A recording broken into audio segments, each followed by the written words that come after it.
Donc bonjour, Charles Coquet, j'ai 35 ans.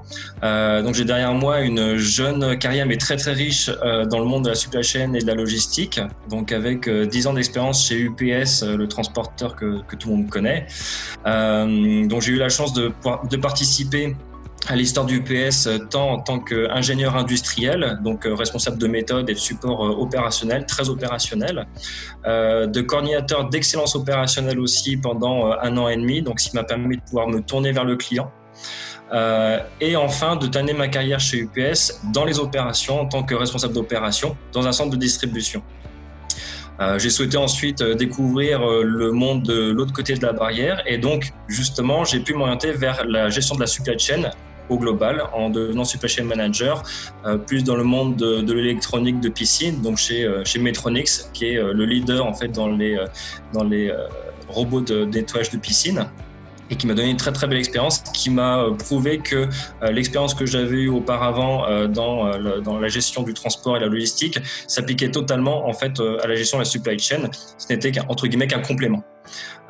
Et donc j'ai décidé de mettre au service des PME, parce que c'est souvent les PME qui ont de gros besoins sur ces aspects-là, des gestions de supply chain, de nouvelles façons de voir et d'innovation, je dirais. Donc j'ai décidé en fait de mettre au service des PME ce savoir-là que j'ai acquis en grand groupe et en PME, avec des bonnes pratiques que j'ai pu tester du coup sur 2 modèles radicalement différents. Et donc aujourd'hui je suis consultant au service des PME, donc pour en effet remplir des postes qui aujourd'hui ne sont pas existants, ou au service de grands groupes qui éventuellement vont avoir des problématiques opérationnelles ou de supply chain en termes de gestion de projet très ponctuelles. Donc moi, en termes de visibilité, la situation aujourd'hui du Covid, ce qui me paraît assez important pour limiter la casse, je dirais la première chose, et c'est souvent quelque chose qu'on a du mal à faire en entreprise et en tant qu'humain aussi, c'est faire preuve d'humilité. Cette situation-là est inédite et en fait elle permet de pouvoir remettre un peu les compteurs à zéro, tant au niveau opérationnel qu'au niveau des process, qu'au niveau des humains. Et très clairement, je pense que c'est la première chose en train de tous se prouver qu'on ne sait pas tout et qu'il va falloir qu'on se réinvente et qu'on recrée des choses. En faisant preuve d'humilité, l'avantage qu'on va avoir, c'est qu'on va pouvoir se tourner vers les équipes. Alors, on entend beaucoup parler de management bienveillant actuellement. On entend aussi beaucoup parler de management moderne, ce genre de choses. Et c'est pour ça que moi, je souhaitais pouvoir m'adresser un petit peu aux entrepreneurs en étant une jeune génération. Je suis de ce qu'on appelle la génération Y. C'est qu'aujourd'hui, en effet, on parle de management bienveillant. Moi, je parlerais surtout par rapport à la situation actuelle de reconsolider les équipes. On a des équipes qui aujourd'hui sont éclatées, de fait, puisque tout le monde est en télétravail. On a des équipes qui vont se retrouver morcelées parce que certaines personnes vont retourner au travail, d'autres pas du tout. Donc on va avoir certains caractères d'isolement, des frustrations, des choses comme ça. Et il va falloir rassembler les équipes autour de l'entreprise, autour du directeur général, autour du board, autour des managers, des directeurs, etc. pour justement imprimer des démarches. Et tout ça, ça va pouvoir, à mon sens, amener vers quelque chose de très important, c'est identifier les problèmes. On a tous la chance actuellement de pouvoir faire quelque chose que quasiment personne n'a eu l'occasion de faire dans ces entreprises, c'est de reprendre à zéro. Toutes les entreprises qu'on connaît actuellement, on en a hérité ou on a assuré des successions. Aujourd'hui, c'est comme si on recrée les entreprises, on repart de zéro et on a la chance de pouvoir justement, du coup, retailler les choses à l'image du nouveau monde, à l'image des nouvelles personnes, à l'image des nouvelles façons de faire aussi. Et ça, c'est très important.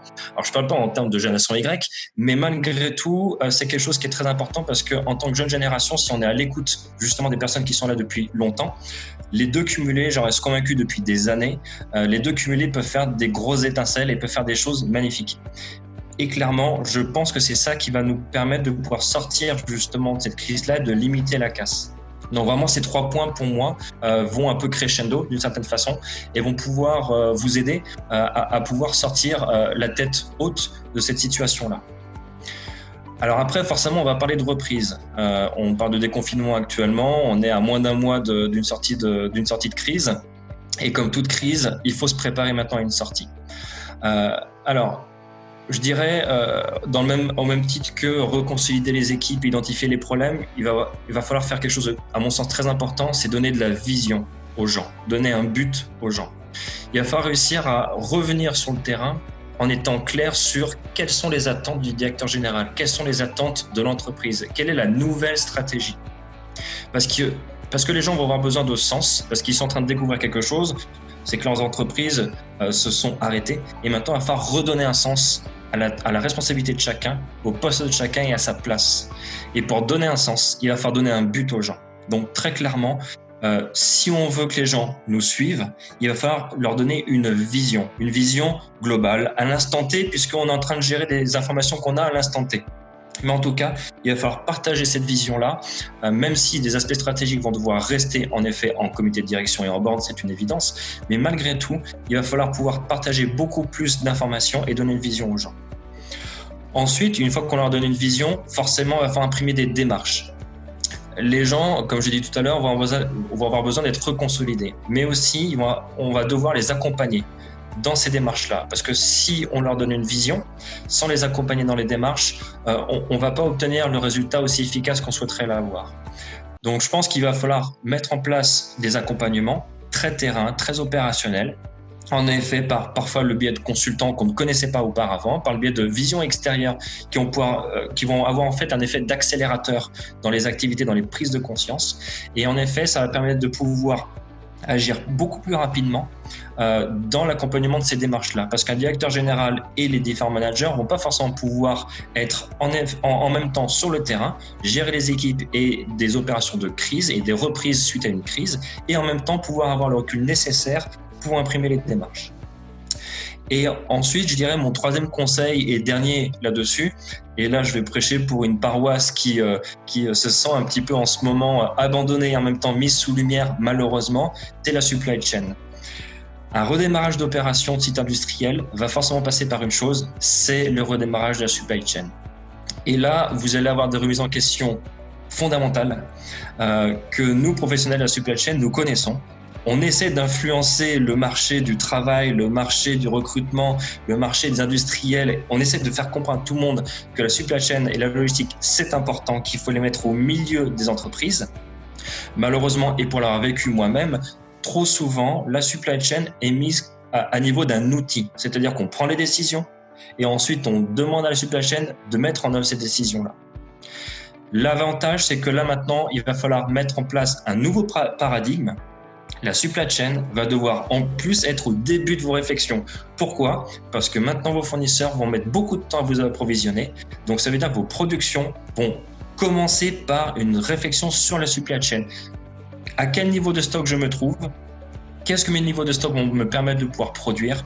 Qu'est-ce que je vais pouvoir faire pour pouvoir donner du travail à mes personnels, les sortir du chômage partiel et en même temps ne pas créer des frustrations parce que des gens vont revenir au travail et je n'aurai pas le stock la semaine prochaine. Donc, toute cette réflexion-là va être très importante. Et l'avantage de ça, et forcément nous, professionnels de la supply chain, on va vraiment militer pour ces choses-là et accompagner les gens là-dedans. On va devoir justement vous apprendre, pour certains, à repositionner la supply chain au cœur de vos organisations. Et ça va être vraiment fondamental. Et en ça, le blog de Lastlog, la page LinkedIn de Lastlog et toute la réflexion de Lastlog sont très importantes en la matière, puisque justement, on est en train de chercher à vous accompagner par des conseils très simples. Parfois, c'est du bon sens, mais malgré tout, ce bon sens-là, jusqu'à aujourd'hui, n'est pas forcément au cœur de vos organisations. Et aujourd'hui, si on a une chance de pouvoir le faire, c'est maintenant. Donc, au moment de appuyer sur le bouton vert du redémarrage, on va pouvoir parler de supply chain et en parler tout de suite maintenant, dès le départ de votre démarrage. Et enfin, si je devais un peu mettre une touche beaucoup plus personnelle là-dedans en termes d'inspiration, j'ai deux inspirations, une teintée de mon expérience professionnelle et une autre un peu plus personnelle. On est aujourd'hui au même stade que Tom Hanks dans Seul au monde. Alors, je viens de l'Express, forcément, moi ça me parle énormément parce qu'on a quelqu'un qui est issu de l'Express, qui travaille chez FedEx, qui tout le long du film, si vous vous en souvenez, dit tic-tac, tic-tac, tic-tac, tout le long, au début, pendant les opérations. Alors, très clairement, le transport express, c'est ça. On dit tic-tac à longueur de temps. Ce qui se passe actuellement, comme tout le monde le dit, ça nous oblige à faire une pause. Et ça, c'est important parce que ça veut dire que maintenant, on a droit à une pause. Mais cette pause-là, alors je vais faire un peu le trublion, je vais tourner ça de façon plus professionnelle que personnelle. Cette pause-là, pour moi, c'est la bonne occasion pour se poser sur les organisations, les attentes et surtout, qu'est-ce qu'on veut faire du futur de l'entreprise. C'est maintenant que ça va se dessiner. Et c'est maintenant qu'il va falloir se poser sur qu'est-ce que je veux faire, comment je veux structurer mon entreprise. Donc moi, c'est comme ça que je percevrai. C'est un moment de calme, mais qui doit permettre de pouvoir replanifier les choses et de pouvoir reprendre le devant un peu sur les opérations. Parce que très souvent, vos structures sont en train de courir après le temps. Là, maintenant, on a la chance de dire, je vais redémarrer à telle date parce que je l'ai choisi et je veux redémarrer de telle façon. Donc là, c'est une grande chance. Et tout ça, je dirais, je le résume par une phrase que j'ai apprise de quelqu'un que j'ai croisé chez UPS, qui s'appelle Victor Pardo, qui est quelqu'un d'exceptionnel, qui est un Espagnol, et qui m'a dit, alors c'est une phrase en anglais, je vais vous traduire, qui dit « You get what you accept ». Vous obtenez ce que vous acceptez. Ça veut dire que oui, on est en train de redémarrer, oui, il faut de la bienveillance, oui, on sort de crise, oui, on va avoir des problèmes à remobiliser les gens, il va falloir qu'on pense aussi psychologie, bienveillance, etc. C'est vrai et c'est fondamental et c'est très important. Malgré tout, que ça soit avec les fournisseurs ou avec les clients, on va obtenir ce que l'on va accepter. Et c'est très important du coup de se fixer des buts, de savoir quel est le taux d'acceptation qu'on va avoir, que l'on se fixe tous en équipe pour du coup mettre son niveau d'exigence au bon niveau et d'arrêter parfois de faire ou de la surqualité ou d'accepter de la sous-qualité de la part de ses fournisseurs. Et ça va être très important. Ça va permettre de pouvoir vous fixer un cap. J'obtiens ce que j'accepte. Donc voilà, aujourd'hui, très clairement, je pense que tous les consultants qui sont aujourd'hui sur le marché, qui sont joignables sur LinkedIn, sur Facebook, par le biais de réseaux sociaux ou d'associations ou de clubs de consultants, il ne faut pas hésiter à les faire intervenir. Ça peut être du ponctuel et je pense qu'il ne faut pas craindre à les faire venir ponctuellement pour faire des audits d'opérations. Et ensuite, peut-être que ça va dessiner des nouvelles orientations pour votre entreprise ou des nouveaux partenariats avec ces consultants. Je pense que c'est important que maintenant on soit nous à votre service.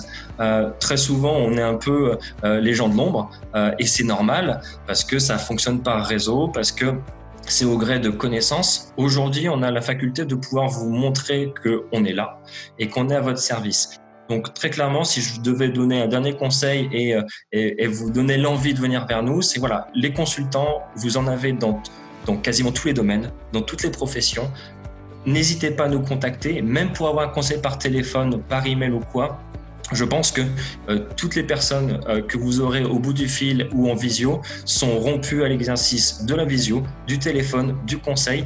Et justement, c'est ça que vous pouvez vraiment tirer comme avantage de la situation, c'est avoir des nouvelles personnes dans vos organisations et une nouvelle vision à l'instant T très très rapidement.